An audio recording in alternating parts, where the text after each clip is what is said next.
చేపల ఫ్రై, చేపల కూర, చేపల పులుసు, చేపల శెన, చేపల తొక్కు, ఇట్లా చేపలల్లో ఎన్ని వెరైటీలు ఉన్నాయో అన్ని వెరైటీలు అంటక తిన్నారట ఒక ఊరోళ్ళు. ఒక ఊరందరి ఇండ్లల్లా చేపల కూరనే ఉందట. అగో ఊరంతా చేపల కూరనా? ఎందుకు అట్లా మరి? భద్రాద్రి కొత్తగూడెం జిల్లా కరకగూడెం మండలం కుర్నవల్లి కాడ ఊరంతా చేపల షికారికి వచ్చిర్రు. ఇట్లా ఒకలేమో నీళ్ళని జోక్కుంటూ వస్తే ఇంకోళ్ళు ఒలలు ఊతం పట్టుకొని చేపలు పట్టుడు, పట్టినోళ్ళకు పట్టుకునని చేపలిగా. ఒలలు లేనోళ్ళు చీరలు చెద్దర్లు పట్టుకొచ్చి చేపల షికారు చేసిర్రు. మడుగును మొత్తం ఇట్లా చల్లిర్రు. గుడ్డవరకల కానుంచి బొమ్మలు, బొచ్చలు, రవ్వలు, కొర్రమాటలు దేన్ని ఇడిచిపెట్టకుండా బురదను బయటకు చల్లి మరీ చేపలు పట్టిర్రు.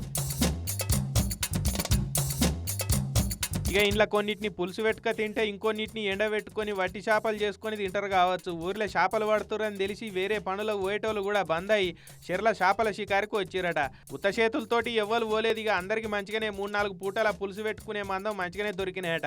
ఎండాకాలం కోలే చెరువులేండిపోతే ఊర్లలో ఇక గిదే షికారు ఉంటుంది అందరికీ.